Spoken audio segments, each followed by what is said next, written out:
Donc c'est aujourd'hui une question d'actualité que vous abordez et que vous connaissez admirablement bien pour toutes les raisons que vous allez nous expliquer et qui se trouve en partie dans ce livre, Les Kurdes, destin héroïque, destin tragique. Parce que l'histoire des Kurdes, c'est aussi un peu l'histoire de notre ambassadeur. Donc je vous laisse la parole.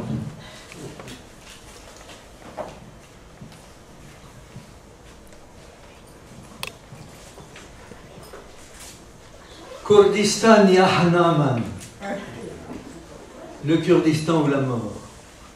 Voilà comment les cavaliers kurdes d'une katiba dans le nord de l'Irak attaquaient une position gouvernementale avec 40 cavaliers, quarantaine de cavaliers. Sur la terre sèche du Kurdistan d'Irak, ça faisait un bruit incroyable.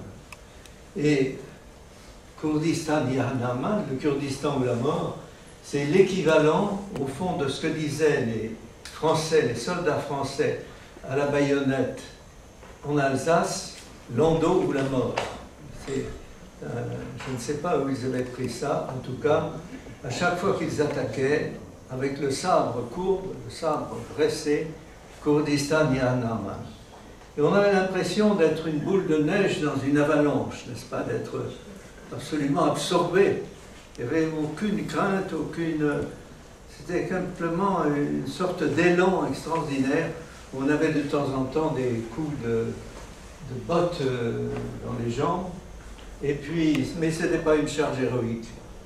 Pas du tout. Mon père, qui était officier, m'avait dit qu'après Reichshoffen, il n'y aurait plus de charge à cause des mitrailleuses, à cause de tout ça. Mais j'en ai vécu une, mais il n'y a pas eu un coup de feu tiré, car les servants des mortiers qui défendaient Rabandous, devant l'arrivée des 40 chevaux, étaient partis. Donc le reste de la journée s'est passé à tirer les mortiers vers le haut de la montagne. Pas une charge héroïque, mais une charge quand même qui vous met tout de suite, je crois, dans l'ambiance de ce qu'était l'affaire kurde, c'est-à-dire le courage, qui est le maître mot des Kurdes. Alors, mon introduction, ça va être, au fond, la question que vous vous posez. Pourquoi est-ce que, comme diplomate, comme vous intéressez tellement au Kurdistan, pourquoi êtes-vous passionné par le peuple kurde? Eh bien, je vais vous raconter ça en introduction. Pourquoi ça s'est fait? Et puis, le plan, il sera en 3 parties. La première partie, ce sera les Kurdes. Qu'est-ce que sont les Kurdes? Comment ils s'habillent, comment ils se vêtent, comment ils parlent, ce qu'ils sont. Donc, ce sera assez rapide. Ensuite, la deuxième partie sera leur histoire de chacune des 4 parties kurdes, car il y a 4 peuples. Enfin, c'est le même peuple, mais il y a 4 parties. La partie en Turquie, ici, que vous voyez ici, la partie en Syrie, ici, bec de canard, la partie en Irak, où j'étais donc, et la partie en Iran. Et ces 4 Kurdes, Kurdistan, ont une histoire différente, forcément, puisqu'ils appartiennent à des pays, à des États différents. Alors, ce sera intéressant, je crois, de voir quelle a été l'histoire de ces 4 parties du Kurdistan. Et puis, dans la dernière partie, vous verrez la situation actuelle. Qu'est-ce qui se passe actuellement pour les Kurdes et dans toute cette région qui bouge en ce moment de façon extraordinaire, dont on parle tout le temps, d'abord avec la résistance des Peshmerga contre l'État islamique. Et à propos de Peshmerga, hier même, une dame m'a dit « Mais qu'est-ce que c'est que les Peshmerga? Est-ce que c'est une tribu ?» Alors j'ai dit non, c'est simplement des soldats. Ces soldats, je veux dire soldats en kurde, mais c'est plus élaboré, c'est ceux qui se tiennent debout devant la mort, qui affrontent en quelque sorte la mort, ceux qui affrontent la mort, Peshmerga. Eh bien, voilà comment je suis venu à m'intéresser passionnément aux Kurdes. J'étais à l'époque, en 1963, un des deux adjoints du secrétaire général de l'époque, qui s'appelait, et à ses cendres, Éric de Carbonel. Certains d'entre vous ont dû connaître. C'est un homme difficile, pour le moins, difficile. Et ma tâche, c'était tous les matins de dépouiller la correspondance des télégrammes qui arrivaient du monde entier sur la table du secrétaire général. Et il y en avait 300, 400 quelquefois. Ça me prenait 1 heure. Non pas de les lire, parce que ça m'aurait pris beaucoup plus de temps, mais de les feuilleter, puis de voir ceux qui étaient les plus intéressants et ceux qui méritaient d'être vus par le secrétaire général. Effectivement, il en lisait une douzaine en général, les plus importants, et puis les autres allaient dans les différents services du quai. Et bien, beau jour, je tombe sur un télégramme d'un de mes anciens, lointains prédécesseurs, Geoffroy de Courcelles, qui était rédigé de la façon suivante. Dans le cadre de l'entente franco-britannique au Proche-Orient, les Britanniques nous demandent notre accord sur l'envoi de 30 chasseurs Hunter avec leur chargement de napalm.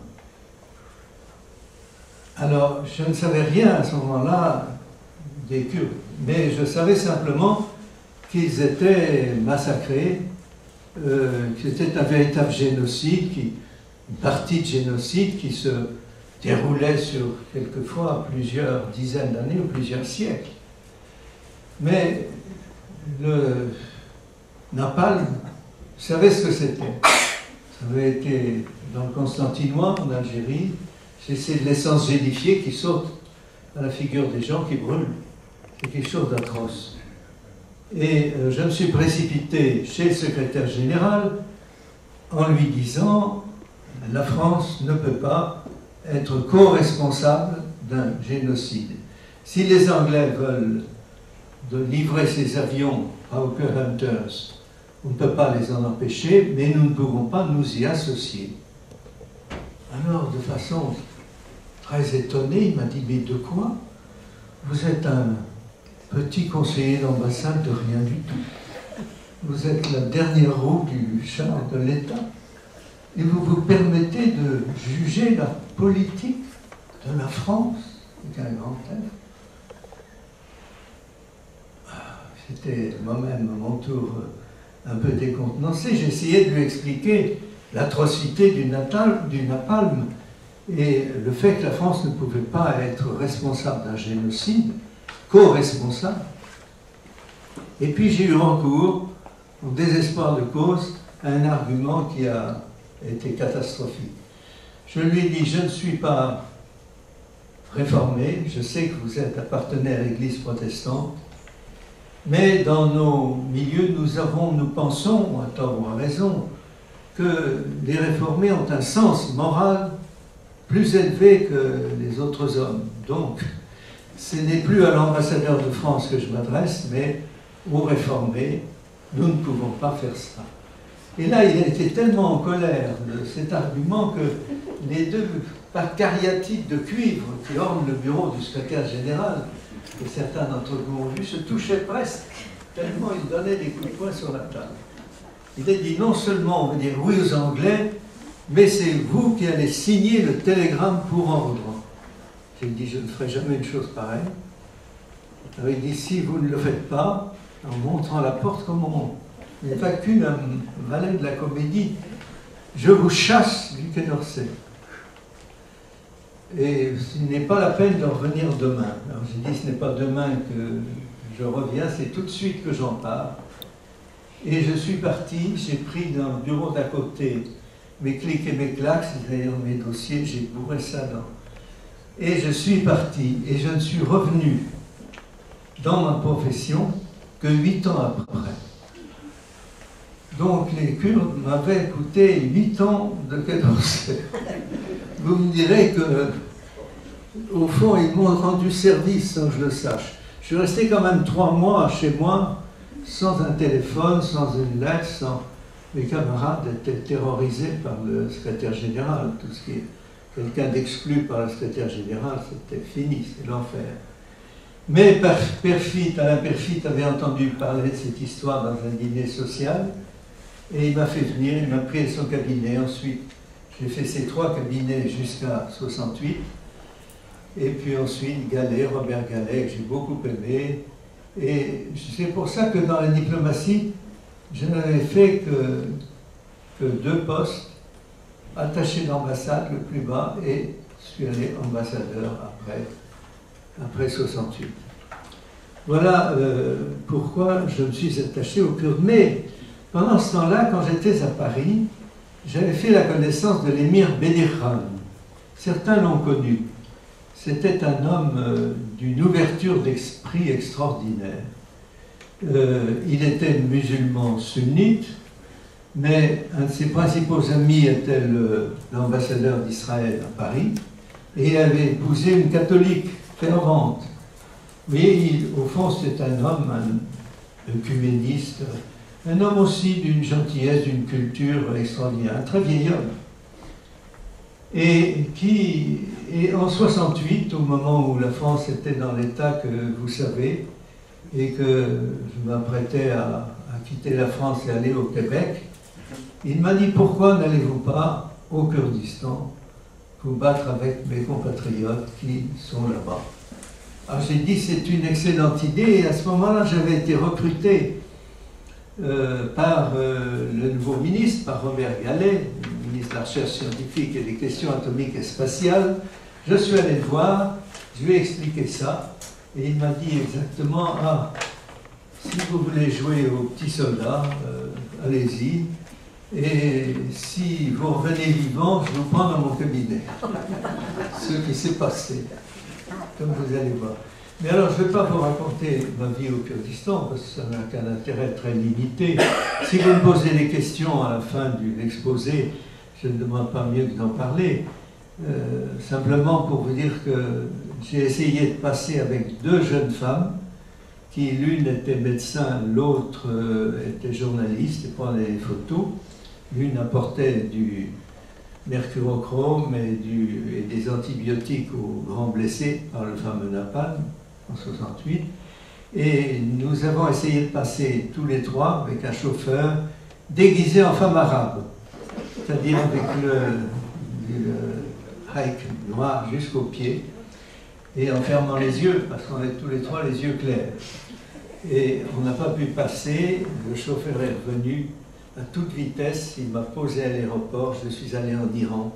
Et c'est d'Iran que je suis arrivé au Kurdistan, d'abord en ayant sollicité l'armée iranienne, le chef d'état-major, qui m'a livré, m'a donné la possibilité d'avoir un avion militaire jusqu'à Tabriz, de Tabriz jusqu'à Mehrabad, la capitale du Kurdistan d'Iran, c'est-à-dire qui se trouve ici, on va en parler tout à l'heure, et de là en jeep, puis finalement à cheval, et arrivant à la frontière, il y avait les Peshmerga de Barzani, c'est-à-dire ceux qui ont le turban blanc avec des bordures rouges, des filets rouges, alors que les autres Kurdes sont très jaloux de ce... Et eux n'ont que le turban blanc avec des bordures noires. Voilà, mais les bordures rouges m'attendaient, et il fallait se mettre à genoux, ce qu'ils ont fait, ce qu'ils m'ont demandé de faire, pour saluer la terre du Kurdistan libre. J'ai su bien après que le pape faisait la même chose, à peu près. Mais je lui avais peut-être donné cette idée. En tout cas, ma vie au Kurdistan n'a pas tellement d'intérêt, c'est simplement pour vous dire pourquoi je m'intéresse passionnément aux Kurdes. J'y suis resté tout l'été 68. Alors, la première partie, les Kurdes. Les Kurdes, qu'est-ce que c'est que les Kurdes? Eh bien, d'abord, 2 images pour vous les montrer colorées. 2 images colorées. C'était tout à fait à la fin du printemps, et dans les montagnes kurdes, les fleurs vont, si je puis dire, à l'assaut de la montagne. Les montagnes sont fleuries. Et voyez une dizaine de jeunes filles kurdes descendre la colline en chantant, avec des robes merveilleuses, des robes de cérémonie, c'est-à-dire noires avec des quantités de motifs colorés, rouges, jaunes, orangés, blancs, etc. Et ces jeunes filles qui descendaient en riant, en chantant, vous donnent peut-être une image éblouissante de ce pays. Et puis, pour prendre les hommes, cette fois, à chaque coup de main réussi, ils dansent entre eux. Ils dansent, ils se prennent la main et ils font une ronde saccadée avec une musique en tapant du pied, ce qui est un signe de victoire, un signe de joie.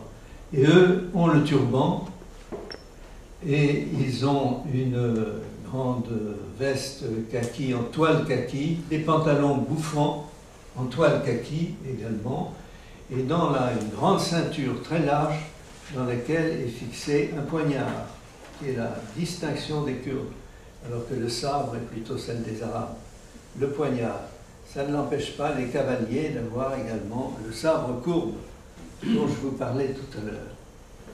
Et voilà, si vous voulez, deux images, les hommes dansant et les jeunes filles descendant, qui, simplement pour vous jeter déjà dans l'atmosphère du Kurdistan.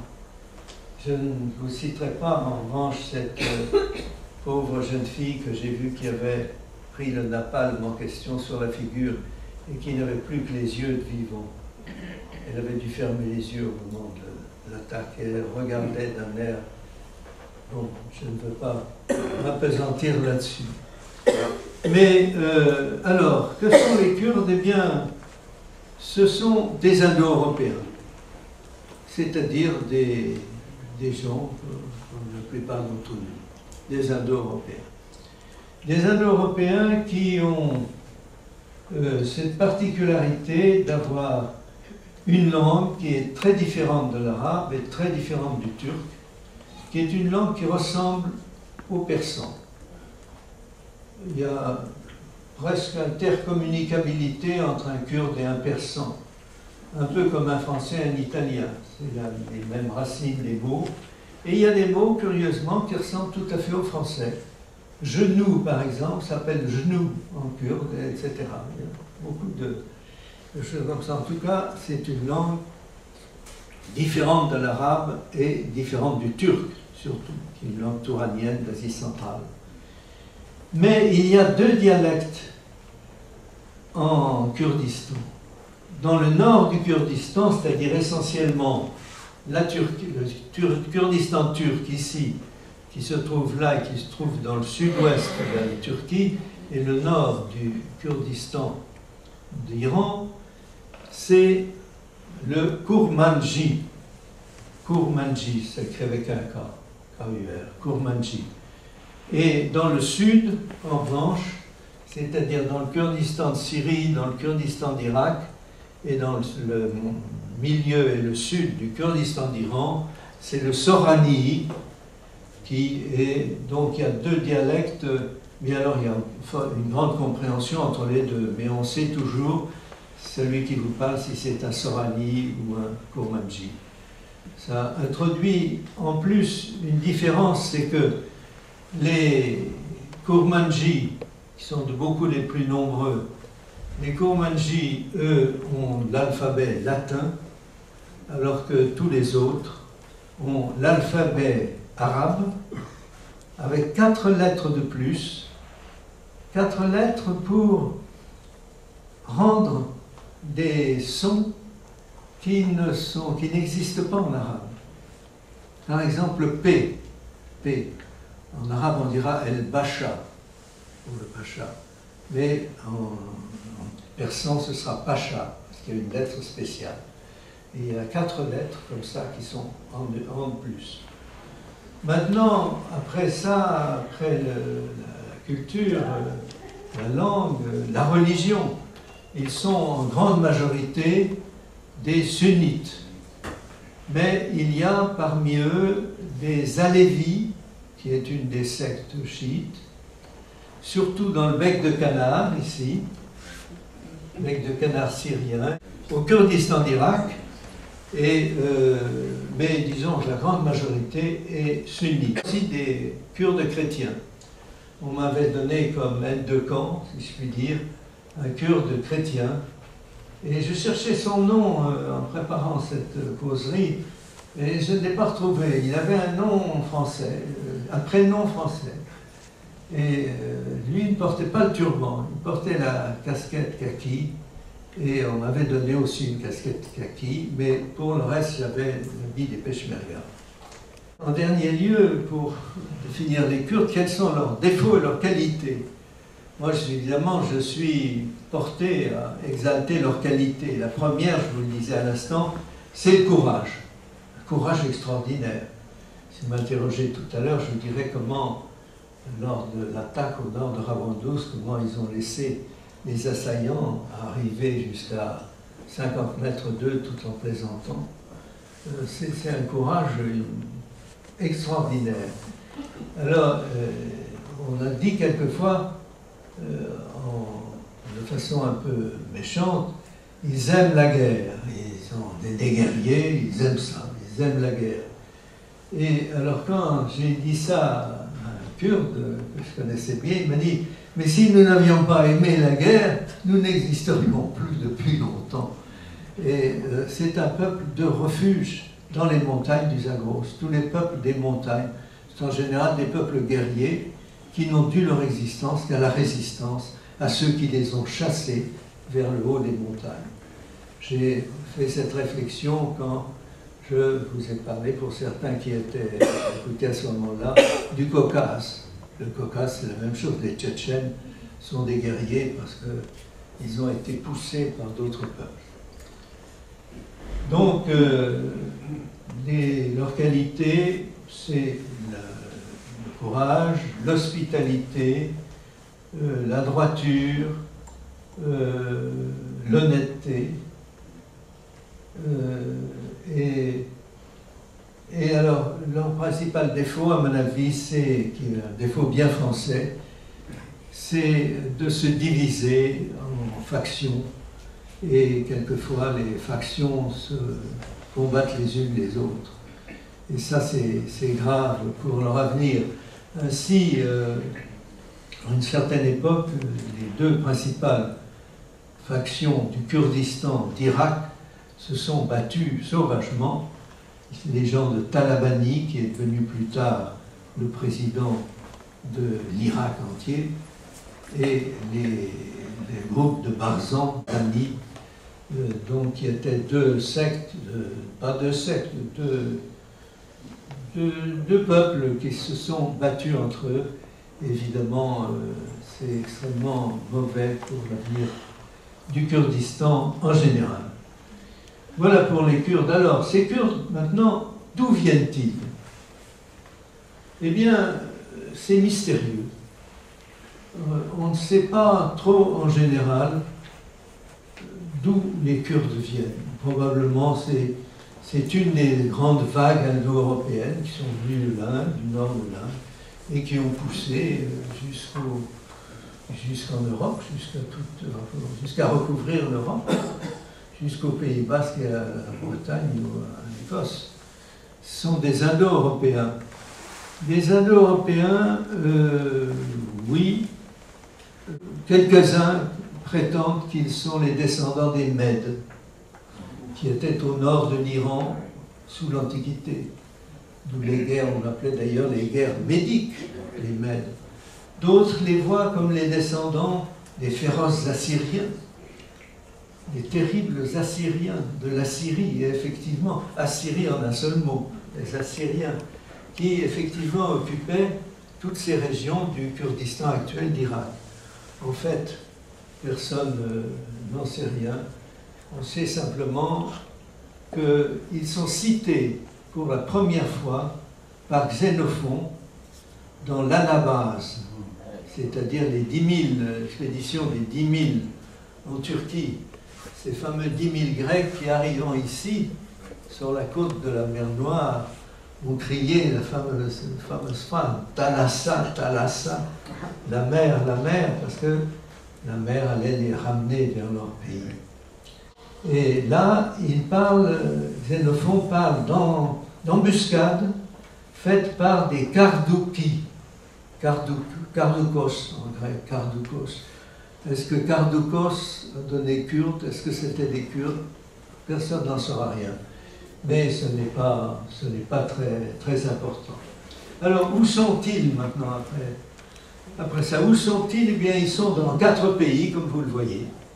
4 pays, ici, en Turquie du sud-est, ici, dans le bec de Canard syrien, ici, en Irak, dans tout le nord de l'Irak, et ici, dans cette partie nord-occidentale de l'Iran. Et dernier point, après, combien sont-ils? Quelle est leur démographie? Eh bien, c'est difficile à savoir parce qu'il n'y a pas de recensement régulier. Ce sont donc des estimations qu'on peut donner. Les Kurdes de Turquie représentent à eux seuls la moitié de l'effectif. On a parlé de 16 millions, d'autres de 12 millions. Mettons, entre les deux, mettons 14 millions. C'est le plus probable, autour de 14 millions d'individus. Les Kurdes de Syrie, 3 millions environ. Les Kurdes d'Irak, 6 millions. Et enfin, les Kurdes d'Iran, 9 millions. En tout, ça doit faire 32 millions, quelque chose comme ça. 32 millions de Kurdes et plus 4 millions de Kurdes expulsés des Kurdistan. Surtout des expulsés de Turquie qui sont allés dans les grandes villes turques, Adana, Ankara, Istanbul, etc. Ici, je n'ai pas fait le Bosphore, Istanbul, mais qui sont allés aussi à l'étranger, en Allemagne en particulier. Sur les 5 millions de dits Kurdes, dits Turcs, il y a 3 millions de Kurdes. En Allemagne, il y en a plusieurs centaines de milliers en France, et il y en a beaucoup également en Suède. Voilà les 3 points de destination des Kurdes émigrés, et aux États-Unis, mais plutôt moins aux États-Unis. Voilà, maintenant, ayant fini mon première strophe, je vais passer à la seconde, qui est l'histoire du Kurdistan. Alors, disons tout de suite que jusqu'en 1514, c'est-à-dire jusqu'au milieu du XVIe siècle, le problème des Kurdes, disons de la dispersion des Kurdes, ne se pose pas, car ils sont toujours englobés dans des empires qui les dépassent de loin. Ce n'est que, vous allez voir, qu'en 1514, il n'y aura plus que 2 Kurdistan et en 1918, 4. Alors, commençons au début. Au début, tout à fait, on commence à parler dans les rubriques, on commence à parler des Kurdes vers l'an 1000. Mais avant, il est évident qu'ils appartenaient à l'empire macédonien d'Alexandre et à ses successeurs en Orient. Ensuite, qu'après la bataille de 633, la bataille du destin, c'est-à-dire où les cavaliers arabes ont écrasé l'armée sassanide perse, ils ont appartenu, après avoir appartenu à l'Empire perse, ils ont appartenu au califat omeyyade, puis au califat abbasside, et puis au califat fatimide, et puis finalement, donc, au XVIe siècle, l'Empire ottoman, lui qui en est de l'expansion, une expansion formidable, a arraché la Mésopotamie à l'Empire sassanide. Et finalement, ils se sont cette fois trouvés coupés en deux. Chez les Ottomans, toute cette partie, ces trois Kurdistans-là, étaient ottomans, et ce Kurdistan-là était persan. Et la frontière est exactement la même qu'aujourd'hui, sur les crêtes des monts Agros. Et c'est intéressant à voir, là, le Kurdistan, il y en avait deux. Et puis, on va passer à la guerre, à la fin de la Première Guerre mondiale, où l'empire des Turcs, où les Turcs sont dépecés, si vous voulez, de leur empire, en particulier toute la partie arabe, et sort de l'empire turc, et de la République turque précisément, puisque après la révolution jeune turque, c'est Mustafa Kemal Atatürk qui a pris le pouvoir, et le traité de Sèvres a démonté l'Empire ottoman, mais le traité de Lausanne va changer les choses, on va le voir quand on prendra chacun des Kurdistans l'un après l'autre. Voilà, alors on va commencer par le Kurdistan, l'histoire du Kurdistan d'Iran. Vous allez voir, c'est intéressant de voir leur histoire à chacun d'eux, parce que cette histoire est différente. Elle est très différente pour la bonne raison qu'ils appartiennent à des États différents. Aujourd'hui, avec les islamistes, avec les djihadistes, il n'y aura plus d'État, il y aura à nouveau un califat. Bon, alors, le Kurdistan d'Iran. Première date à retenir, 1907. Pourquoi 1907? Parce que les Russes et les Britanniques, les Russes qui avancent en Asie centrale et qui ont dépassé le Caucase, et les Britanniques, eux, qui ont laissé l'Afghanistan indépendant, mais qui ont pris le Beloutchistan ici et l'ont rattaché à l'Empire des Indes, sont deux puissances colonisatrices et expansionnistes qui se partagent carrément l'Iran en deux zones d'influence. Une influence russe ici,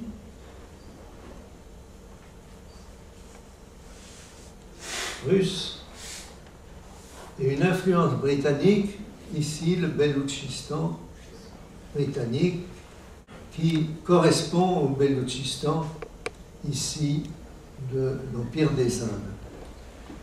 Bon, ça c'est en 1907. Mais en 1941, on retrouve exactement la même disposition. L'État soviétique réclame une zone d'influence qui va comprendre tout le nord de l'Iran, et les Britanniques auront la même zone d'influence au Baloutchistan. Et arrive la fin de la guerre, 1945. Alors en 1945, les Soviétiques vont faire quelque chose de particulier. Ils vont faire deux États dans la zone qu'ils occupent, car l'armée soviétique a pénétré en Iran. Ils vont faire ici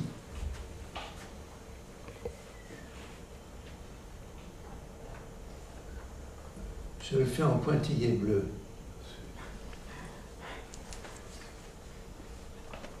Un Azerbaïdjan Tabriz, qui correspond exactement à leur Azerbaïdjan Bakou, et ils vont faire un Kurdistan soviétique, la République de Mehrabad.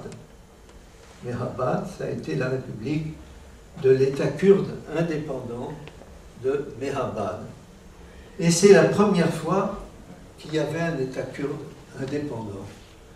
Mais il n'a duré que plusieurs mois, car c'est un des rares reculs de Staline à la fin de la guerre.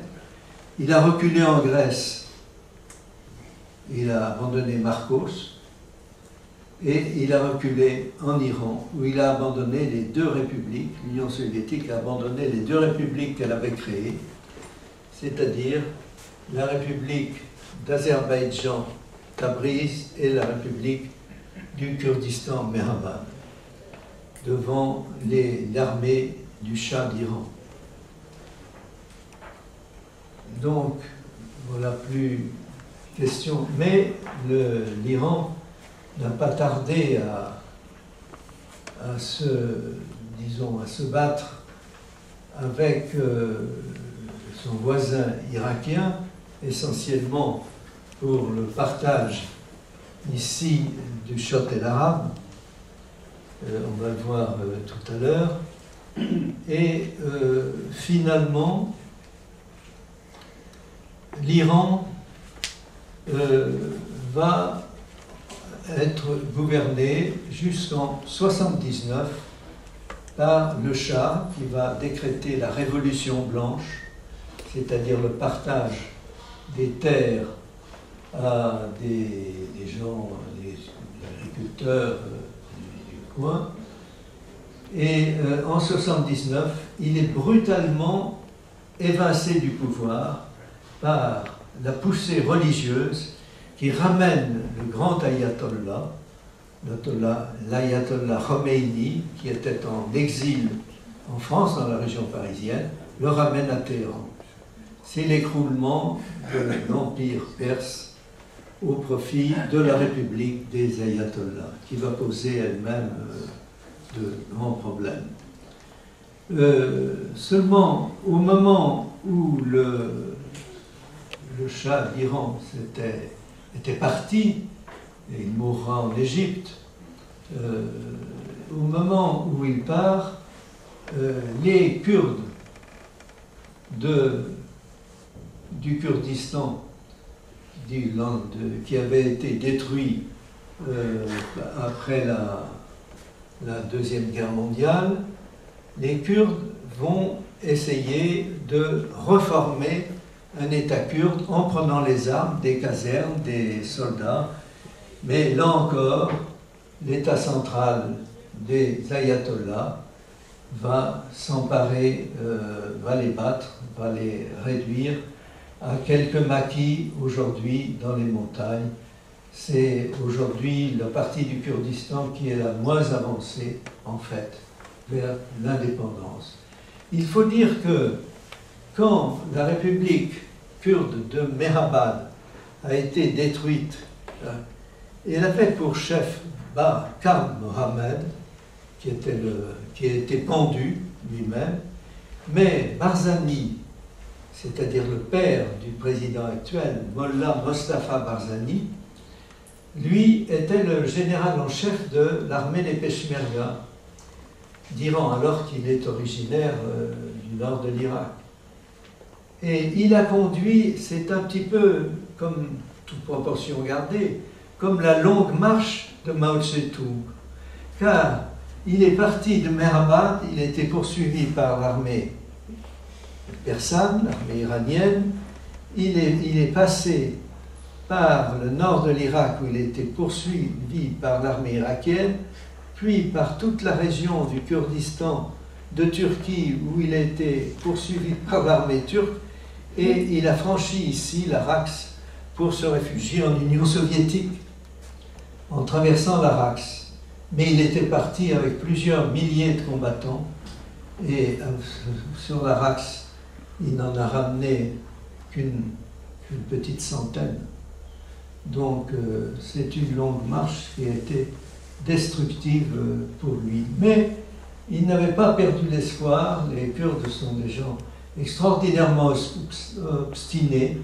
Et vous allez voir que quand le roi d'Irak, lui, va être, disons, sorti, descendu, et tué d'ailleurs, par Qassem, eh bien, lui, Barzani va revenir, va passer par le canal de Suez, va revenir par le golfe Persique et deviendra le chef de l'insurrection kurde de 1961 au Kurdistan d'Irak. Je vous prie de m'excuser si vous trouvez ça compliqué, mais c'est encore, je le simplifie. Mais c'est vraiment, vraiment très compliqué. Alors, les ayatollahs, je ne dirai pas, j'en dirai pas plus, puisque tout le monde sait maintenant les heurts avec l'Occident, le problème des armes nucléaires, de la nucléarisation de l'Iran. On dira peut-être quelques mots tout à l'heure. J'arrête pour l'Irak, pour passer à la Turquie, au Kurdistan de Turquie, qui, je le répète, représente la moitié des Kurdes totaux. Alors, au Kurdistan de Turquie, eh bien, ce sont des gens, comme vous savez, des gens belliqueux, les Kurdes. De temps en temps, ils se révoltent. Ils se révoltent et c'est ce qui s'est passé pendant tout le XIXe siècle. Il y a des révoltes sporadiques, mais malheureusement pour eux, ils se révoltaient toujours dans des parties différentes du Kurdistan de Turquie, si bien qu'ils étaient toujours réduits par le sultan turc. Et puis, le traité de Sèvres est arrivé. Mais avant cela, en 1915, le gouvernement jeune turc avait décrété l'extinction, l'extermination des Arméniens.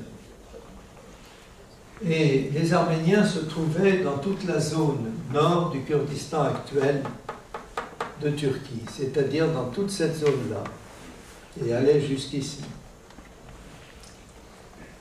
Alors, on a dit en Occident que les Kurdes avaient massacré les Arméniens.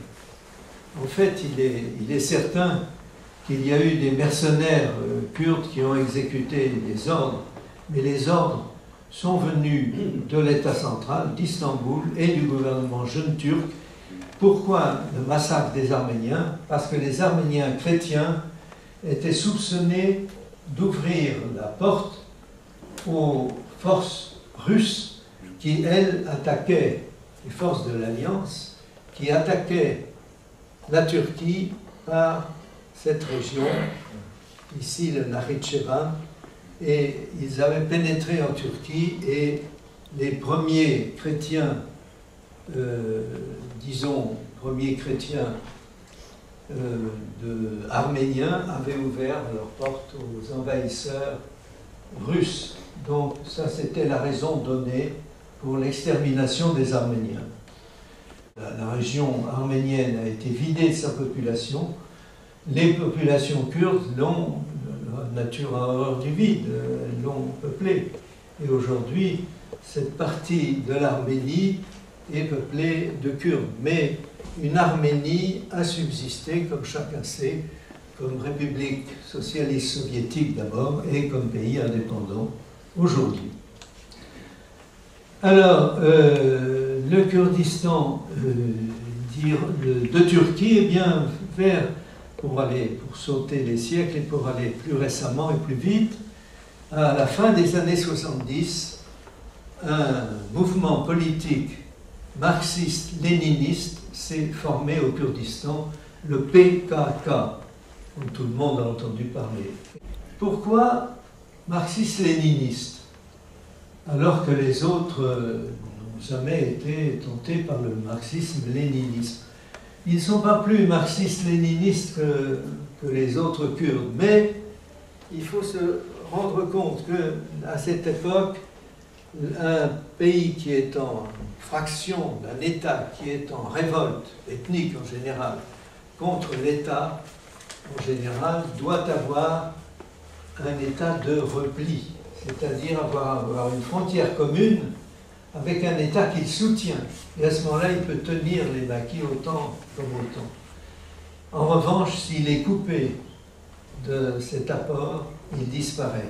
Et là, on pourrait citer les exemples en quantité. Par exemple, l'insurrection communiste de Malaisie, en 1945, a été facilement étouffée par les Britanniques parce que les mutins malais n'avaient pas de zone de repli. En revanche, les Vietnamiens, les Viet Minh, quand l'armée chinoise est arrivée, l'armée populaire de libération est arrivée sur la frontière du Tonkin, c'en était fini de l'occupation française, puis américaine même, du Vietnam. Et tant que les maquisards du Kurdistan d'Irak ont été soutenus par le Shah d'Iran, ils ont résisté au moment des accords d'Alger de 1975, où les deux s'étaient mis d'accord pour donner satisfaction à l'Iran qui réclamait la rive droite du châtel arabe, eh bien, les privés de l'aide du Shah d'Iran, les maquis kurdes restants du Kurdistan d'Irak se sont effondrés également. Donc là, dans cette situation, les Kurdes de Turquie se sont dit la seule personne qui peuvent nous aider, ce sont les Soviétiques. Donc, Öcalan, leur chef, qui est encore actuellement leur chef, mais qui est en prison dans une petite île de la mer de Marmara, ici, Öcalan a choisi de s'agréger au marxisme-léninisme. Car n'oublions pas que ici, dans toute cette partie kurde de la Turquie, il y avait les installations de fusées, y compris de fusées nucléaires, dirigées vers l'Union soviétique. Et là, évidemment, les Américains ne pouvaient pas tolérer qu'il y ait des désordres et un État kurde dans un endroit qui était pour eux vital stratégiquement au moment de la guerre froide. Voilà l'explication. Les Kurdes de Turquie se sont battus depuis lors vaillamment jusqu'à mobiliser pratiquement l'ensemble de l'armée turque qui, elle, a fait durer le plaisir, si je puis dire, parce que les traitements des officiers en zone de combat sont le triple du traitement des officiers en garnison ailleurs.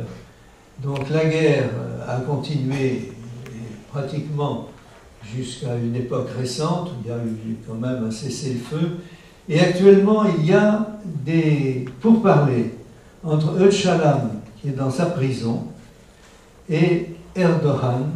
On dit Erdogan, ça se prononce Erdogan, mais c'est Erdogan si vous préférez. Erdogan, qui lui a une opposition démocratique sur les reins et surtout une opposition kémaliste, pratiquement anti-religieuse, anti-musulmane. Donc qui a besoin de faire la paix avec ces Kurdes et qui est en train de négocier avec Öcalan. Et si les Kurdes arrivent à délimiter un territoire, même s'il n'est pas aussi vaste que celui-là, ce sera une première phase considérable s'ils ont seulement une autonomie, d'abord linguistique, et puis ensuite religieuse et politique. Voilà pour le Kurdistan de Turquie. Kurdistan de Syrie, ça va être très rapide. Là, voilà le bec de canard, mais il y a la région également au-dessus d'Alep, qui est de peuplement kurde, juste au-dessus d'Alep, qui est la deuxième ville de la Syrie, Alep. Et ce Kurdistan-là est maintenant infiltré par le PKK, et là, pratiquement, on peut dire que c'est une annexe du PKK qui s'est réfugié surtout dans le bec de canard. Le bec de canard est amusant parce que c'est là que De Gaulle a été envoyé comme capitaine. Et on dit qu'il n'était pas insensible au charme des zaïdis du bec de canard. Mais en ce moment, ils sont menacés par l'EI, l'émirat intégristes djihadistes, car qui s'est emparé ici d'un aéroport considérable où ils ont commencé par fusiller les 120 prisonniers syriens qu'ils avaient fait dans les quelques heures qui ont suivi leur attaque de l'aéroport. Et c'est aujourd'hui ceux qui sont le plus menacés. Mais vous allez voir que leurs collègues d'Iran, les 4e Kurdistan, l'Iran le sont un peu moins, mais l'ont été gravement il y a quelques semaines. Alors, dernier point, le Kurdistan, l'histoire du Kurdistan d'Irak. C'est celui qui a été finalement le plus bousculé et le plus chahuté. C'est le seul que je connaisse vraiment. On peut commencer à dire qu'à la fin de la Première Guerre mondiale, donc en 1918, les Britanniques ont fait la campagne à partir de leur QG qui était en Égypte, au Caire. Ils ont fait la campagne d'Irak, ils ont remonté l'Euphrate et le Tigre, la Mésopotamie, et ils avaient pratiquement conquis toute la région turque de Mésopotamie, c'est-à-dire à partir du bas, à partir de l'Arabie. Ils étaient pratiquement arrivés au Kurdistan. Et le traité de Sèvres, évidemment, a découpé la Turquie, l'Empire ottoman, mais que faire de cette grande partie qui était ici le vilayet de Mossoul? Mossoul, c'est toujours la deuxième ville de l'Irak, et elle se trouve ici en bordure. Elle n'est pas peuplée en majorité de Kurdes, mais elle se trouve en bordure du Kurdistan d'Irak. Alors, en fait, en 1920, la SDN, la Société des Nations, donne à la Grande-Bretagne le mandat sur l'Irak et sur ce qu'on appelait alors la Transjordanie. Là voilà, la Transjordanie et l'Irak. La France, pour sa part, reçoit le mandat de la SDN sur le Liban et la Syrie. Mais quid du vilayet de Mossoul? Car c'est là qu'il y a le pétrole, à Kirkouk. Kirkouk est là, est en zone peuplée par les Kurdes. Et Kirkouk, Mossoul et toute cette région-là est la première et la plus grande région pétrolifère de toute la région, si l'on accepte les puits d'Arabie Saoudite. Donc elle est capitale. Et en 1925, une grande conférence franco-anglaise se tient, car au départ, cette région, le vilayet de Mossoul, devait appartenir à la Syrie, donc était sous mandat français. Et une fois de plus, nous nous faisons rouler par les Britanniques. Sykes-Lorch-Picot, Sykes, donc, qui est le négociateur britannique, obtient pour l'Irak la totalité de ce Kurdistan irakien avec, si vous voulez, l'ensemble des puits de pétrole. Son argument, c'est que sans les puits de pétrole de Kirkouk et de Mossoul, l'État irakien ne serait pas viable. Vous me direz que Picot aurait pu répondre que la même chose pour la Syrie, que la Syrie ne serait pas viable sans le pétrole. Ils auraient pu le partager, mais ils ont préféré faire l'IPC, l'Iraq Petroleum Company, avec M. Gulbenkian, qui en avait 5% d'ailleurs. C'est une bizarrerie de l'histoire. Et donc en 1925, l'Irak a ses frontières actuelles en englobant le Kurdistan d'Irak. Et ça va poser d'ailleurs à l'État irakien beaucoup plus de soucis que d'avantages d'avoir un Mossoul. Les Turcs vont le réclamer, eux, parce que ce n'est pas une terre arabe. Ils vont le réclamer jusqu'en 1925, mais ils n'auront jamais satisfaction. Alors, ensuite, on arrive à la guerre. En 1941, il y a la révolte de Rachid Ali. Donc, vous avez peut-être entendu parler. Cette révolte était grave lors de la Deuxième Guerre mondiale, car Rachid Ali s'était allié aux nazis, tout simplement à l'Allemagne. Et l'Allemagne fonçait à partir de la Tripolitaine, fonçait sur Tobrouk et on craignait qu'elle arrive jusqu'au Caire. Et si Rachid Ali avait soulevé l'ensemble de l'Irak, c'était très dangereux pour les forces britanniques qui continuaient, malgré l'indépendance de l'Irak, qui avait été obtenue en 1930, mais qui était une indépendance fictive, puisque les Anglais tenaient toujours fermement le pays. Alors, Rachid Ali est finalement vaincu, et l'Irak redevient indépendant sous le règne du fils de Faisal Ier, qui est Faisal II. Mais ce serait intéressant de parler des Faisal parce qu'en fait c'était une dynastie qui venait du Hejaz et de la Terre Sainte par excellence, de la Mecque. Et c'est parce que la famille des Hosséinites avait perdu la Mecque sous les coups des Saoudiens, d'Ibn Saoud le Grand, que les Anglais, le père Hussein était mort de chagrin, et ses fils, on en avait donné au plus jeune, on lui avait donné la Cisjordanie, et au plus ancien, on avait donné l'Irak, donc justement l'Irak. Et lui était d'abord, il voulait Damas, il voulait la succession des Omeyyades, il s'était installé à Damas. Mais le général Gouraud, lui, ne voulait pas devoir le chasser à coups de canon. Donc il s'est réfugié finalement à Bagdad pour devenir roi d'Irak. Et le 14 juillet 1958, il est destitué et tué par le général irakien Qassem. Donc plus de monarchie en Irak, on a le pouvoir des généraux.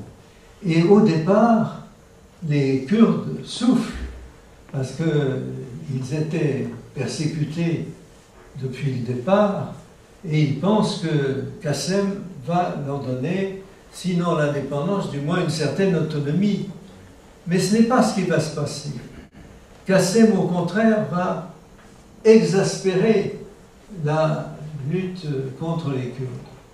Et en 1961, c'est-à-dire juste 3 ans après, en 61, Mollah Mostafa Barzani, celui de la longue marche, dont je vous ai parlé tout à l'heure, était revenu en Irak et remontant partout en Irak, est arrivé à Bagdad et il a voulu faire ouvrir le droit aux Kurdes d'Irak.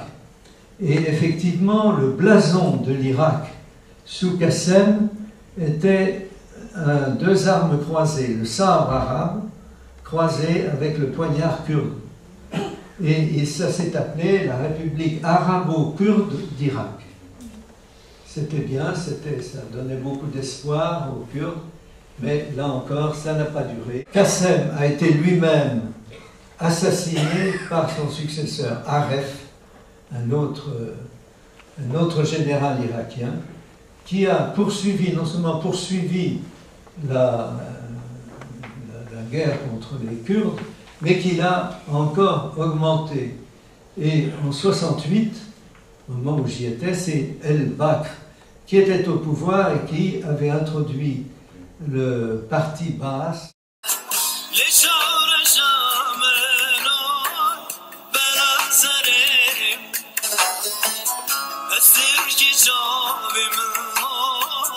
La guerre d'Iran va durer de 1980 à 1988, pendant 8 ans. Et elle sera terrible. On considère qu'il y a 1 million de morts de chaque côté. Et les Kurdes d'Iran seront amenés à se battre contre les Kurdes d'Irak par la force.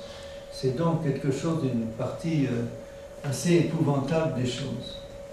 Mais il n'y a ni vainqueur ni vaincu après cette guerre de 8 ans, et c'est toujours après des succès irakiens initiaux, avec l'aide d'ailleurs, on doit dire, c'est une honte de la France et de l'Angleterre, qui ont fourni une aviation et même des pilotes à Saddam Hussein. Ça ne se dit pas, mais c'est vraiment une honte pour notre pays. Il faut quand même le savoir entre nous. Avec ces 2 millions de morts, la guerre s'arrête pratiquement sur la frontière du début. Ce que voulait le dictateur irakien, c'est occuper le sud de l'Iran, que les Iraniens appellent Khuzistan, mais qu'on appelait couramment autrefois Arabistan, parce qu'il est peuplé d'Arabes. Et c'est la région pétrolifère, c'est le sud, tout le sud de la région pétrolifère iranienne. Donc, s'il avait eu cette partie de l'Iran, s'il avait pu la conquérir, il serait devenu une des principales puissances pétrolières, non seulement de la région, mais du monde. Alors, pour compenser, il a attaqué 90-91, c'est la première guerre du Golfe. Là, je n'insiste pas, tout le monde la connaît. Il sera, après cette guerre du Golfe, il mènera une politique, alors là c'est de la faute des Américains, qui ont accepté l'armistice alors qu'ils n'avaient pas détruit la puissance de Saddam. Et Saddam a profité de l'armistice pour se retourner contre les chiites, Saddam étant un personnage du sunnisme, c'est-à-dire du milieu de l'Irak. Les chiites irakiens étant au sud de l'Irak, il s'est retourné contre les chiites en tuant 600 000 chiites et contre les Kurdes en tuant entre 7 et 800 000. Kurdistan, Irak. Donc, quand même saisi par l'horreur de ce qui se passait, les Américains, les Britanniques et les Français ont fait ce qu'on appelle l'opération Provide Comfort, qui n'est peut-être pas très confortable, si vous voulez, pour les populations kurdes qui avaient fui soit vers l'Iran, soit vers la Turquie, ce qui ne les avançait pas beaucoup, mais ce qui les mettait hors du pouvoir de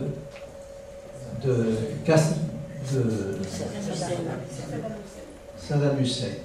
Mais Saddam, lui, avait, avec des armes chimiques, fait bombarder la ville kurde de Halabja, ici, qui se trouve ici, et en tuant d'un seul coup, en quelques minutes, 3 à 4 000 personnes, des vieillards et des femmes surtout, puisque les hommes étaient dans les maquis. Donc ça, c'est un des crimes de guerre les plus inexpiables du dictateur irakien. Alors Saddam Hussein, en fait, a été plus ou moins contrôlé par l'opération Provide Comfort, mais les militaires ont des conceptions toutes faites. Et comme en Corée et au Vietnam, les zones étaient des parallèles passés ici, et alors qu'on aurait dû faire une ligne d'interdiction de nord-ouest vers le sud-est, qui aurait protégé l'ensemble des Kurdes.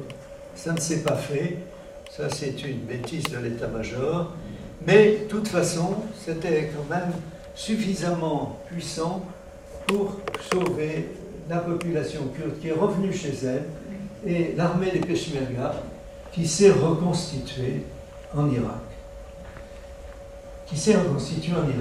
Et lors de la deuxième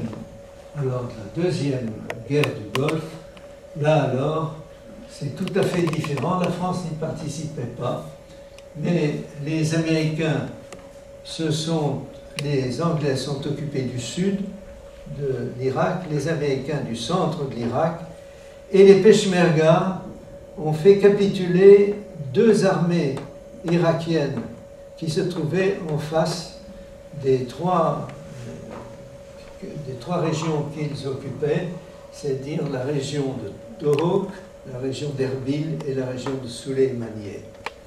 Et à la fin donc de la deuxième guerre du Golfe, les Irakiens ont eu la possibilité d'être les maîtres chez eux dans ces 3 régions-là que je vais dessiner ici.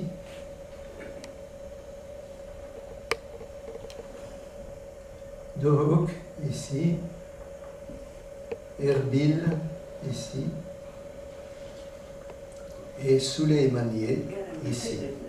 Vous avez donc, je le fais en pointillé, vous avez toute cette région qui est encore la région d'autonomie totale des Kurdes, où je suis allé déjà 2 fois il n'y a pas tellement longtemps, et où les Kurdes sont vraiment chez eux, sont pratiquement une indépendance de fait.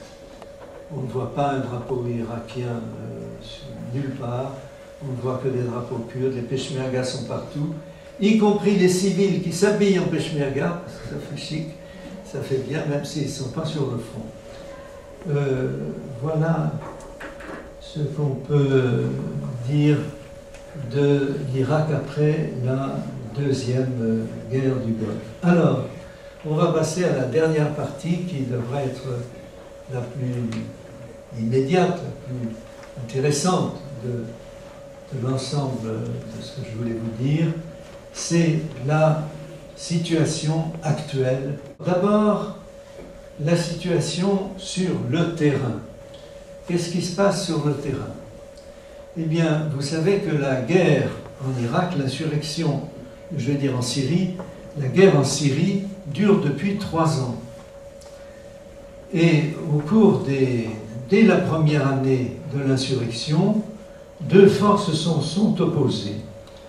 Les gens du gouvernement qui étaient des gens qui étaient dans le Djebel Alawite et qui avaient pris le contrôle du Baas syrien.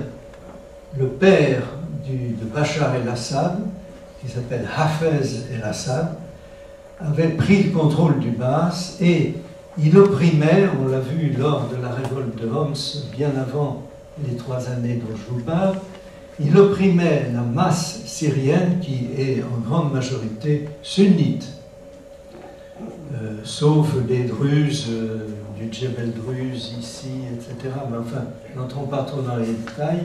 Disons que dans le cas syrien, c'était une minorité alawite qui tenait durement une majorité sunnite.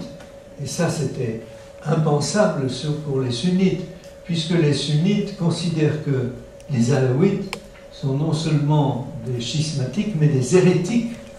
Les hérétiques totaux, puisqu'ils ont divinisé Mahomet, ils ont divinisé Ali, le gendre de Mahomet, et Salam le persan. Donc trois dieux, peut-être à l'imitation du christianisme, le Père, le Fils et le Saint-Esprit, mais en tout cas pour les musulmans de stricte obédience, qu'ils soient d'ailleurs sunnites ou chiites, la principale chose c'est Allah Wahad, Dieu est un. Et Dieu ne peut pas être divisé, il n'a pas engendré, il n'a pas été engendré, il est un, Allah Wahad. Donc c'était déjà une guerre qui tenait depuis 3 ans. Et Bachar el-Assad, donc le fils de Hafez, avait continué la politique de répression de son père, et il avait en Syrie, par exemple, il avait déchu les Syriens kurdes de leur nationalité syrienne.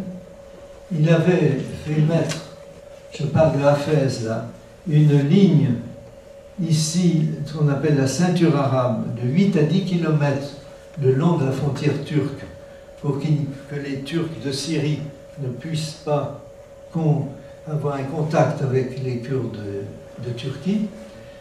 Il avait déporté un grand nombre de Kurdes dans le Djeziré, dans la région d'Deir ez-Zor, le Djeziré, c'est-à-dire la vallée de l'Euphrate, où les Turcs étaient complètement perdus comme montagnards. Donc il avait une politique particulièrement restrictive. Et puis les Occidentaux ont pris donc fait et cause pour l'ASL, l'armée syrienne libre, qui devait les protéger, qui devait être démocratique et qui était plus ou moins l'allié des Occidentaux. Mais ça a venu se greffer là-dessus l'arrivée des djihadistes, qui étaient, disons, armés et équipés, et surtout financés par certaines monarchies du Golfe, en particulier le Qatar, et qui étaient beaucoup plus forts que l'armée syrienne libre. Et ils ont fini par prendre le dessus complètement sur l'armée syrienne libre, c'est-à-dire la déconfiture des Occidentaux qui soutenaient l'armée syrienne libre, mais en même temps qui, en combattant Bachar el-Assad, avait comme allié l'objectif désormais les djihadistes. Et c'est le même phénomène qui s'était passé au Mali. Je ne sais pas si vous vous souvenez que le Mali du Nord, peuplé de Touaregs et de Maures, s'était déclaré, s'était déclaré indépendant. Mais ce qui s'était passé, c'est que les djihadistes avaient éliminé le pouvoir touareg assez facilement et étaient les vrais interlocuteurs du Nord et se heurtaient aux troupes françaises.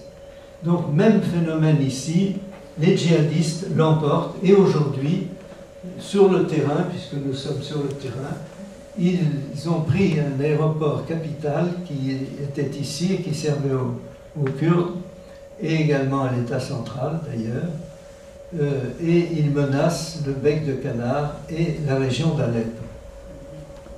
Alors, ceci, évidemment, est grave parce que les Kurdes de Syrie, en fait, sont aujourd'hui sous la menace des djihadistes syriens. Mais comme vous l'allez voir, les djihadistes syriens ne se séparent pas, ne se différencient pas des djihadistes irakiens, puisque la grande idée de Baghdadi, qui s'est autoproclamé calife, et qu'il n'y a plus d'État.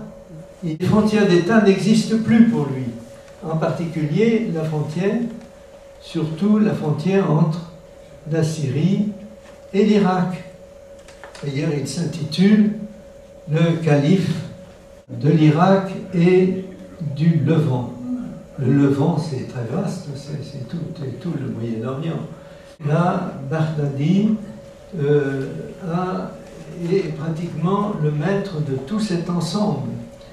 Et on va voir maintenant ce qui se passe actuellement en Irak. Alors, autant c'était pour la Syrie, peu à peu, morceau par morceau, mois par mois, une progression des djihadistes. Au contraire, en Irak, ça a été une explosion. Une explosion comme une chaudière qui fait sauter son couvercle. En quelques semaines, à partir du centre de l'Irak, où ils avaient sorti les tribus, où ils avaient convaincu les tribus sunnites, qui étaient brimées par le pouvoir chiite, amené par les Américains d'ailleurs, on va le voir dans un instant, ça a été une explosion. Et ils sont tout de suite portés sur le nord et ont pris la ville de Mossoul, sans combat. Or, Mossoul est la seconde ville de l'Irak. Sans combat, car effectivement, l'armée de l'État central, l'armée de Bagdad, s'était débandée dans la mesure où les généraux étaient partis en avion et en hélicoptère, en laissant la troupe toute seule, qui ont abandonné 300 véhicules blindés aux mains des djihadistes qui ont occupé Mossoul. D'où énorme émotion dans le monde entier. Les djihadistes sont en passe de conquérir l'Irak. D'autant plus que leur principale poussée était sur Bagdad, ici. Et que ville après ville, ils conquéraient toute la région sunnite au nord de Bagdad. Et tant qu'ils étaient en pays sunnite, ils avançaient vite. À partir du moment où ils se sont trouvés aux alentours de Bagdad, ils se sont trouvés en pays moitié sunnite, moitié chiite. Et puis ensuite, il y avait la masse chiite qui s'était mobilisée pour ne pas avoir le retour de la dictature du type Saddam Hussein. Donc, nous en sommes là. Alors, voyant qu'ils ne pouvaient pas prendre Bagdad pour le moment, ils se sont retournés vers le nord à nouveau et ils ont essayé de prendre le Kurdistan d'Irak. Mais c'est là qu'ils se sont trouvés face à face aux Peshmerga. Les Peshmerga ont subi quelques revers dans cette région-là, d'Anjar par exemple, qui ont dû être évacués. Ils se sont évacués, se sont, disons, repliés sur la partie occupée du Kurdistan d'Irak, la partie qu'ils occupent sur les trois provinces d'Ohok, Erbil et Soleimani, essentiellement sur Erbil, mais les djihadistes étaient arrivés à 30 km d'Erbil, et sur une ligne droite qui va de Mossoul d'ailleurs à Erbil. Donc c'était très grave, et c'est alors que l'armée américaine, disons l'aviation américaine, a décidé de faire les frappes américaines. Aujourd'hui, les Américains ont fait près de 200 frappes aériennes et ça a bloqué les djihadistes qui ont dû reculer à peu près jusque même au sud de Kirkouk, car astucieusement, les Kurdes d'Irak en avaient profité pour occuper ce qu'ils considèrent comme leur capitale, Kirkouk. Et c'est surtout cette capitale, Kirkouk, la capitale du pétrole, bien sûr. Mais enfin, on ne sait pas exactement où ça en est tout à fait actuellement.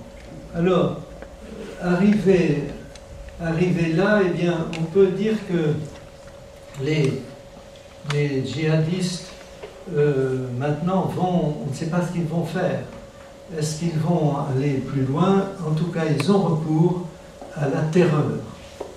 Ils ont tué, alors ce qui est très maladroit d'ailleurs pour eux, ils ont tué, comme vous le savez tous, puisqu'on a fait grand état dans les médias occidentaux, 2 journalistes américains et un britannique en les égorgeant, ce qui fait froid dans le dos, évidemment, surtout après leur avoir fait dire des choses sous la contrainte, ce qui est particulièrement moche. Alors pourquoi est-ce seulement une maladresse? Parce qu'évidemment, ça dresse contre eux les 26 États qui se sont réunis à Paris dimanche dernier,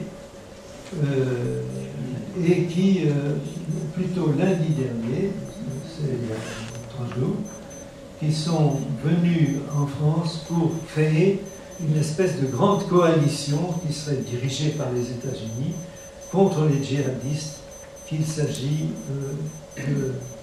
disons, de faire partir. Alors, ça c'est le 3e point maintenant sur lequel je voulais aussi insister, c'est que ces événements tout récents amènent un chambardement, un chamboulement des alliances qui est total, car ces djihadistes sont un adversaire difficile à comprendre et atroce. Et ça provoque presque un changement total dans les alliances. Pourquoi? En particulier dans 2 cas. D'abord au Liban. Est-ce qu'il faut continuer à approvisionner l'ASL qui a à peu près disparu alors que les armements de l'ASL tombent aux mains des djihadistes de Syrie? Alors ça veut dire que les ennemis de nos ennemis étant nos amis, ça veut dire qu'il faut se rapprocher de Bachar el-Assad, ce qui est impensable. Mais d'où l'embarras fantastique des Américains et des Occidentaux en général. Alors Bachar donne des discrets coups de pied dans ce sens, car ça le sauverait évidemment. Mais comme vous le savez également, le président Obama a décidé que les frappes aériennes américaines ne s'étendraient pas seulement à l'Irak, mais pourraient s'étendre également à la Syrie. Donc, qui va-t-on bombarder? Qui vont-ils bombarder en Syrie? Et tout ce qu'ils vont faire comme bombardement en Syrie va aider Bachar el-Assad, qui risque de s'en sortir à cause de ça. Là, c'est la première incongruité des temps modernes, actuels. Deuxième incongruité, le grand ennemi de l'Occident, et surtout des États-Unis, c'était l'Iran. L'Iran qui menace Israël, comme le faisait Ahmadinejad, qui voulait la destruction d'Israël, etc. Le grand ennemi, à mon avis, mais c'est personnel, l'Iran fait une bombe, il va la faire, il a les moyens de la faire, il la continue, il a roulé dans la farine tous les Occidentaux dans ce domaine, tous ceux qui étaient censés contrôler l'avancement, etc. Il va la faire, mais c'est une bombe qui n'est pas faite pour servir, car il sait qu'il serait anéanti. C'est une bombe politique. C'est pour redevenir la première puissance du Proche-Orient.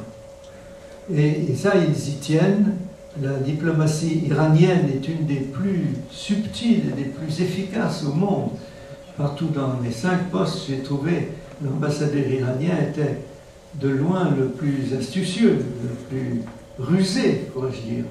Donc, ça fait que désormais, les Iraniens vont se rapprocher des Américains, ce qui était aussi contre nature, puisque c'est les Américains qui étaient leurs principaux adversaires.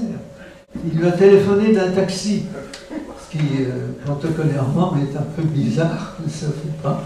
Enfin, l'Iran se rapproche. Donc, et le dernier point d'intérêt, quid des Kurdes dans tout cela. Parce qu'on a commencé par les Kurdes, il faut finir par les Kurdes. Quid des Kurdes? Est-ce qu'ils vont profiter de ce chamboulement complet des affaires au Moyen-Orient pour acquérir enfin leur indépendance? Enfin. Ils ont déjà pris Kirkouk. Et désormais, ils envoient directement du pétrole en Turquie. Et ils en retirent les ressources. Ils vont avoir des armes. Il faut dire que la France s'est engagée dans ce domaine avec le voyage de Laurent Fabius, où il a promis des armes aux Peshmerga d'Irak, qui a été suivi il y a très peu de temps, par dimanche d'ailleurs, dernier, par le président, par notre président, qui a confirmé l'envoi d'armes aux Peshmerga et l'envoi d'une aide alimentaire pour les centaines de milliers, 300 000 probablement, 300 000 réfugiés yézidis et chrétiens qui sont réfugiés dans ces trois districts occupés par les Kurdes. Alors, qu'est-ce qui va arriver aux Kurdes? Alors, je crois qu'il faut aider les Kurdes une bonne fois pour toutes, les Kurdes d'Irak. Il y a que sur cela pour le moment sur lesquels on peut avoir une influence, une action, à être indépendant. L'Irak était un État fictif, un État, il y avait 3 Iraks en fait, un Irak arabe chiite au sud, un État arabe sunnite au centre, et un État kurde, qui lui n'était plus sunnite, chiite, bon les Kurdes sont sunnites en majorité, mais là on introduisait le facteur ethnique avec les Kurdes. Donc les Kurdes doivent recevoir leur indépendance en Irak. Et à partir de l'Irak, ils doivent, Inch'Allah, ils doivent tisser des liens avec leurs frères d'Iran, car n'oublions pas qu'en Iran, le chef du PDKI, c'est-à-dire Parti démocratique du Kurdistan d'Iran, a été assassiné de façon lâche dans sa chambre d'hôtel à Vienne par 2 diplomates, entre guillemets, qui avaient des kalachnikovs sous leur impérial. Et quelques mois après, tout l'état-major du PDKI a été liquidé également au kalachnikov dans un restaurant grec de Berlin. Donc, vous voyez que les Kurdes d'Iran sont persécutés.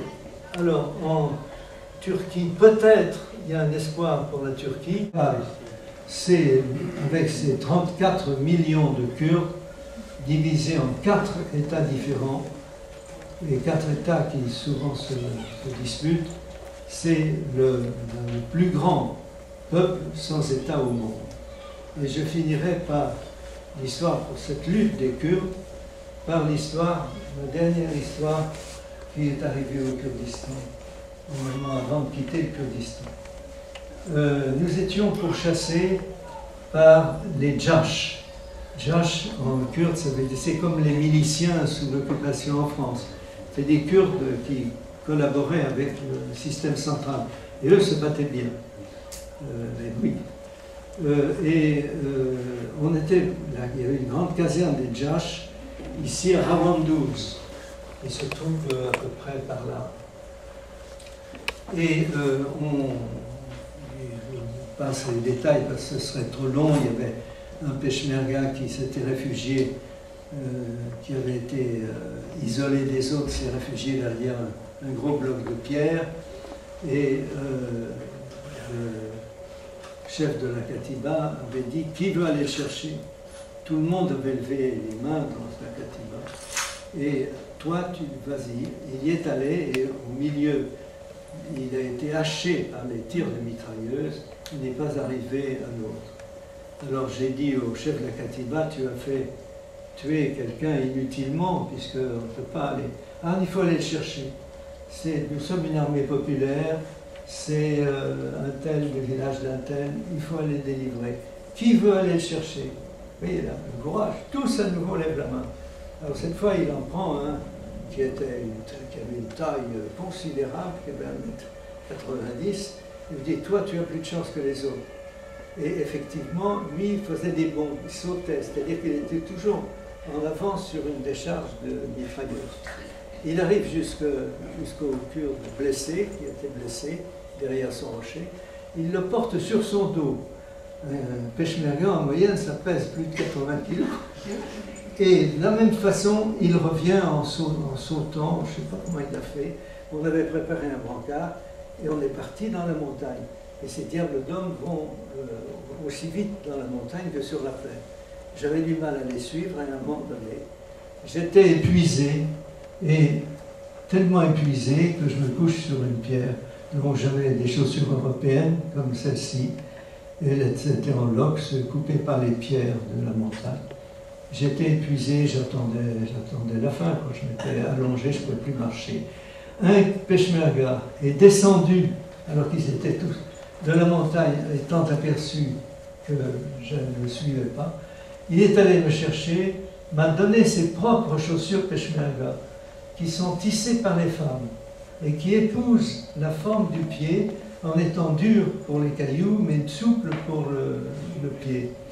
Il m'a donné ses propres chaussures et pieds nus sur les rochers qui étaient durs, il m'a fait remonter jusqu'au petit village où nous devions passer la nuit.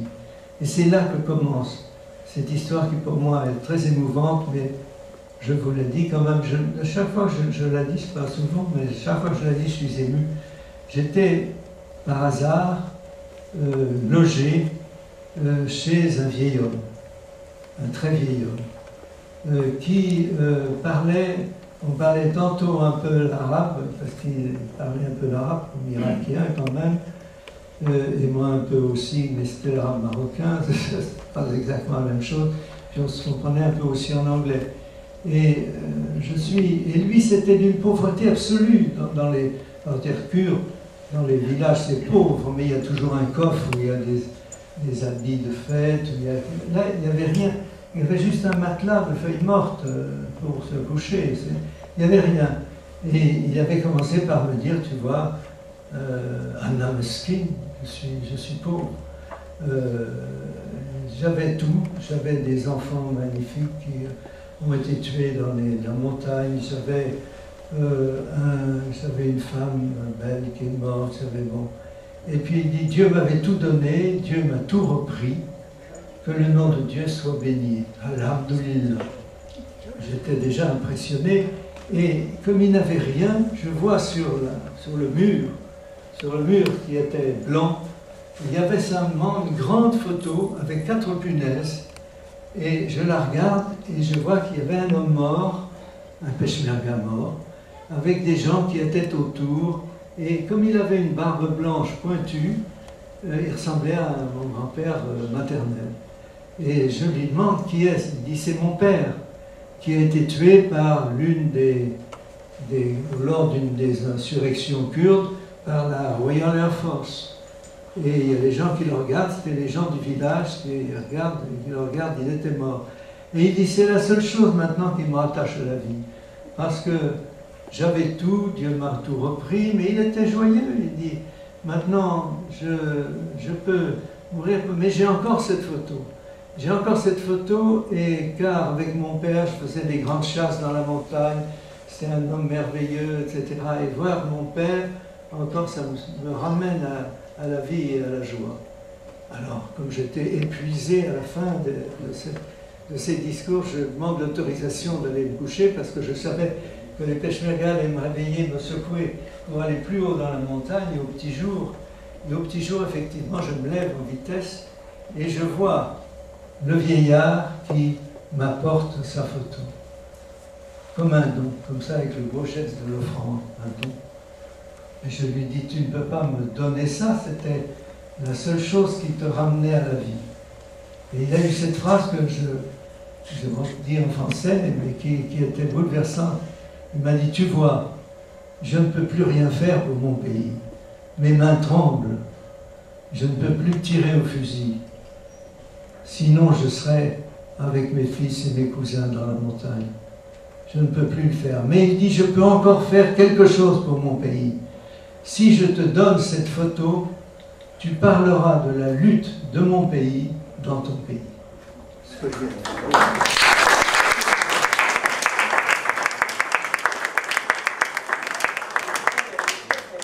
bien, monsieur l'ambassadeur, au-delà de la conférence toujours aussi passionnante, nous avons eu le plaisir d'écouter un témoignage émouvant, d'un engagement exceptionnel, exceptionnel par le courage, exceptionnel aussi, car émanant d'un homme qui avait choisi très tôt la voie de la diplomatie.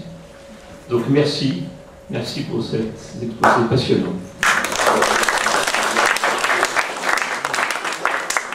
Nous sommes encore dans le temps. Alors je voudrais vous poser une question. Vous avez parlé de la possible indépendance des Kurdes en Irak et peut-être de l'extension d'indépendance pour les Kurdes des pays avoisinants.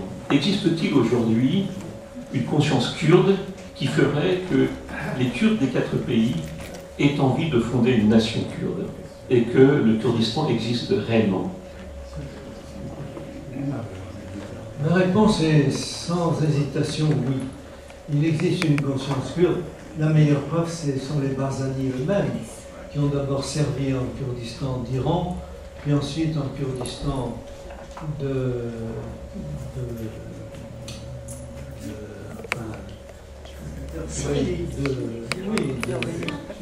pas de Turquie, d'Irak, et puis qui étaient prêts à servir n'importe où il y a des Kurdes.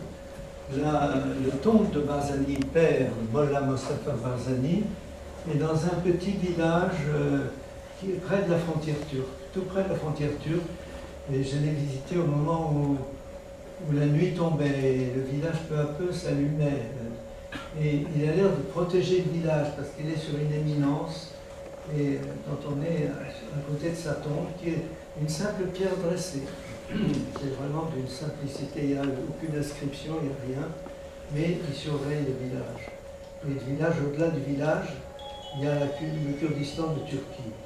Les 4 Kurdistans, bien qu'ils aient une histoire différente, bien qu'ils aient une écriture différente, et l'écriture ça peut se changer, la preuve c'est que Mustafa Kemal l'a changé du jour au lendemain, ils sont totalement unis. Mais ce sera très difficile pour eux, parce qu'ils se heurteront toujours aux États, à 4 États.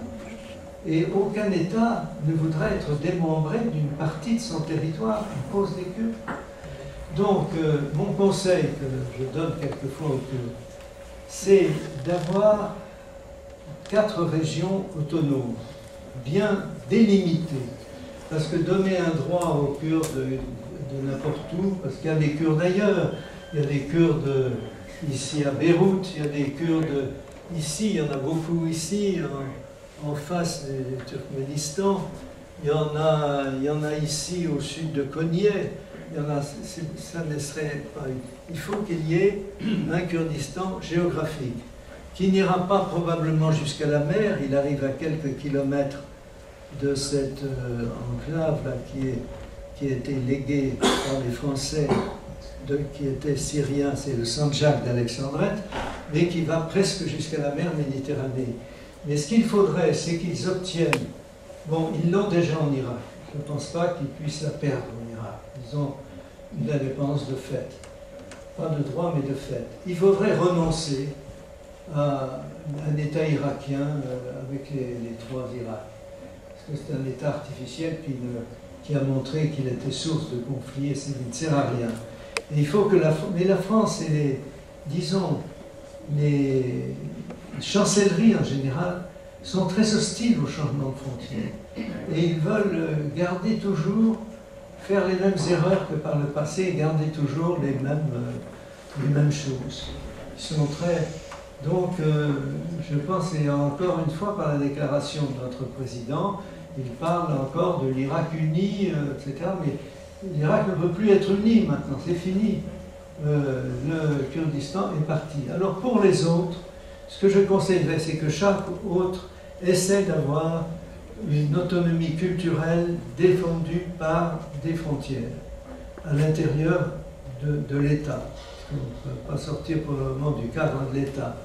Et s'ils ont des frontières, par exemple, si ils ont des frontières là et là, etc., et qu'à l'intérieur, ils aient l'autonomie culturelle, c'est-à-dire la faculté de parler leur langue, leur patriotisme, ça croîtra forcément, et surtout et les échanges également qui seront beaucoup plus facilités, les échanges frontaliers, puisque les frontières deviendront un petit peu fictives, et d'avoir un conseil, comme il y a l'unité européenne, ou l'unité africaine, l'unité arabe, la Ligue arabe, etc., qui est une institution qui rassemble les 4 Kurdistans au sommet, c'est-à-dire qu'ils puissent donner des directives aux uns et aux autres, et peu à peu, je ne sais pas si c'est dans 10 ans, dans 20 ans, dans 30 ans, peut-être ne le verrons-nous pas, peut-être nous le verrons,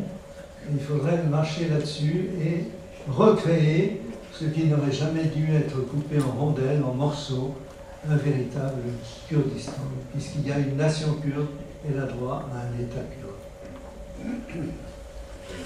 Alors d'abord, un petit point d'histoire, puis ensuite une question. Le point d'histoire, le Saladin, le vainqueur des croisés, n'était-il pas kurde? Oui, bien sûr, Salaheddin, kurde. Il était kurde, absolument. Alors la question, c'est que il me semble que votre conférence éclaire bien un problème dont on parle beaucoup en France à l'heure actuelle, sur l'éclatement de l'Irak. Qui est responsable de l'éclatement de l'Irak? Et il y a une vulgate qui se développe qui dit que c'est le président Bush qui a détruit l'Irak. Or, en vous écoutant, il me semble que Saddam Hussein, en tuant des centaines de milliers de Kurdes et des centaines de milliers de chiites, a joué un rôle déterminant aussi dans cet éclatement de l'Irak. Vous me faites plaisir parce que vous m'amenez à parler de quelque chose, d'une idée à laquelle je voudrais tordre le cou définitivement. Je ne suis pas forcément pro-américain, mais pro-Bush. Mais quand on dit que la responsabilité appartient uniquement à Bush, car qu'il n'y avait pas d'armes nucléaires en Irak, alors je me demande si sur la ville de Halabja, où on a jeté de l'hypérite, ou à l'île chimique, qui a été pendu pour ça d'ailleurs, comme Saddam Hussein, où est-ce qu'il les a prises, ces armes chimiques? Il a jeté sur une ville qui avait une dizaine de milliers d'habitants, il n'y en avait plus que 4 ou 5 000, et 4 ou 5 000 femmes et enfants ont été tués en quelques minutes à Halabja. Donc Saddam Hussein possédait, bien entendu, l'arme chimique. Il l'a ou camouflée, on en retrouvera peut-être un jour, ou plus probablement évacuée ailleurs, mais il possédait l'arme chimique. C'est bien évident. Et donc ce n'est pas Bush qui a faussement détruit l'Irak, c'est l'Irak qui s'est détruit lui-même en mettant à la tête du Baas un fou furieux, un destructeur de population comme Saddam Hussein. Voilà ce que je crois qu'il faut dire. Et quand on dit les Américains sont entrés pour détruire les armes de destruction massive qu'il y avait en Irak, oui, il y avait des armes de destruction massive, mais on tue les gens, non seulement comme à la Habcha avec de l'hypérite, mais on les tue aussi avec les canons, les fusils, et avec toutes sortes de procédés. Donc, je crois qu'il faut voir la vérité en face, de même que je vois la vérité quand je prétends que la France a eu tort de livrer des chasseurs bombardiers par Saddam Hussein, pour qui était l'agresseur sur l'Iran. Ce n'est aucune sympathie forcément forcée pour le régime des ayatollahs, mais c'est l'Iran qui était l'agressé et l'Irak l'agresseur. Mais cette situation finalement de presque retour à la guerre froide nous convient assez.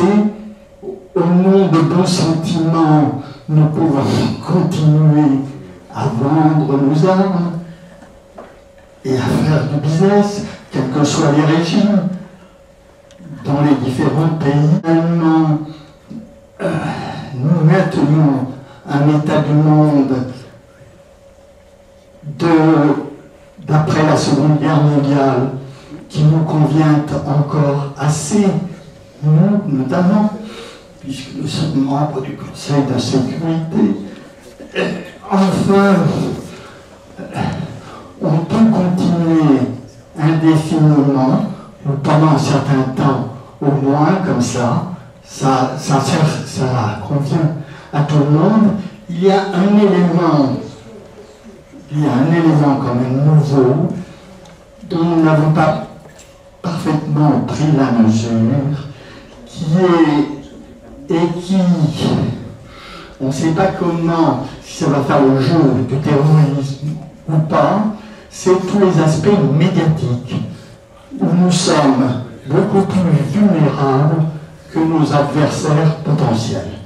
Alors voilà, c'est une réflexion qui n'est pas dans la ligne des signes, mais qui, quand on voit avec le recul du temps les 50 ans qui ont passé, on ne peut s'empêcher de se faire ce type de réflexion. Oui, une chose dont je n'ai pas parlé, c'est les djihadistes qui arrivent des pays occidentaux et qui secouent beaucoup l'opinion publique et qui se battent à côté des djihadistes locaux. Car en plus des paysans du centre Irak, il y a maintenant de plus en plus, maintenant ça se compte non plus par centaines, mais par quelques milliers, probablement 2 ou 3 000 gens venus d'ailleurs, d'un peu partout d'ailleurs, pour une nouvelle croisade. Et ceci, je crois très important de souligner ceci. Je tiens beaucoup à cette idée. Pourquoi le djihadisme maintenant? Il faut se poser la question. Pourquoi cette violence? C'est, à mon sens, un esprit de revanche historique. Car jusqu'à Lépante, jusqu'à la bataille navale de Lépante, où les Turcs ont été battus, et jusqu'à le traité de Passarowitz, avec l'islam avait gagné partout et tout le temps, avec l'aide de Dieu, Bismillah, avec Dieu, en se sentant poussé par Dieu. Et c'est pour ça, c'est ce que vous parliez tout à l'heure de Saladin. Bien sûr, Saladin, c'est un chevaleresque. Il a donné aux barons chrétiens du royaume de Jérusalem la faculté de repartir en Occident pour chercher leur rançon, pensant qu'ils ne reviendraient jamais. Les chevaliers d'Occident sont revenus payer la rançon. C'est une époque de chevaleresque, comme a tenté d'être Mustapha Barzani, qui se voulait un homme. J'ai discuté avec lui quand j'étais à côté de lui à son état-major. Il fumait sans cesse, ce qui lui a donné d'ailleurs un cancer des poumons. Mais il disait ceci, je demandais, mais comment comptez-vous faire cette guerre à l'État irakien, qui est un État relativement moderne et qui a des armes modernes?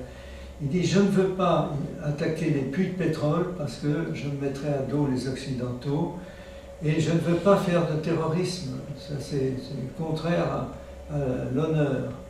Alors, je lui ai dit, vous menez effectivement une guerre du Moyen-Âge contre un État qui pratique une guerre d'extermination, une guerre moderne. Eh bien là, c'est un peu la même chose. Il pratique cette guerre. Il pensait jusqu'à présent que l'islam était forcément conquérant puisqu'il était aidé, il pouvait être aidé que par Dieu, puisque c'était les seuls à reconnaître un Dieu unique. Sur, par exemple, El-Baghdadi, on pourra en discuter longtemps, El-Baghdadi a un drapeau noir qui est le drapeau du calife abbasside, Haroun al-Rachid. Le drapeau blanc, c'était le drapeau des Omeyyades, le drapeau noir des Abbassides de Bagdad, les Omeyyades de Damas, les Fatimides du Caire, qui eux avaient le drapeau rouge. Donc il a un drapeau noir, il se considère non pas comme un nouveau calife, mais comme le successeur des califes abbassides de Bagdad. Et il y a, vous verrez, partout, on le voit partout, il y a un grand rond dans le drapeau noir où il y a La ilaha illallah, en lettres arabes, La ilaha illallah, qui est la première phrase de la Shahada, qui en a deux, La ilaha illallah, Mohammed Rasoul Allah. Il n'y a de Dieu que Dieu, et Mahomet, le prophète de Dieu. Et ils prennent la première phrase de la Shahada. Donc pour eux, ils sont les successeurs du califat, c'est-à-dire du successeur du prophète, du califat abbasside. Et jusqu'à présent, enfin jusqu'au XVIIe siècle, Dieu les avait favorisés. Et ensuite, c'est la décadence, les musulmans. C'est une décadence terrible. Songez que, par exemple, à la fin de la Première Guerre mondiale, il n'y a plus un État totalement indépendant dans le monde. Là, même l'Égypte est aux Anglais, il y a le Libéria en Afrique, enfin pratiquement, tous les autres États sont ou des colonies, ou des protectorats, ou des mandats des États musulmans. Il n'y a plus de musulmans dans le monde comme État indépendant. Donc, pour les djihadistes, c'est la grande revanche. Il faut revenir, si les musulmans ont été si battus, opprimés, etc., c'est parce qu'ils s'étaient détournés du Coran et de la voie droite. Et le progrès, ce n'est pas comme pour les marxistes-léninistes, les lendemains qui chantent, mais au contraire, il faut retourner à la vérité primitive du Coran et de la Sunna, et à ce moment-là, Dieu aidera à nouveau les combattants et on reconquérera ce que nous avons perdu au cours de 3 ou 4 siècles de désastre. Merci encore, Monsieur l'Ambassadeur de France, de vos propos passionnants. Et à la prochaine fois. Parce que nous verrons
هوي وفدار بعذيب بشيد وشكران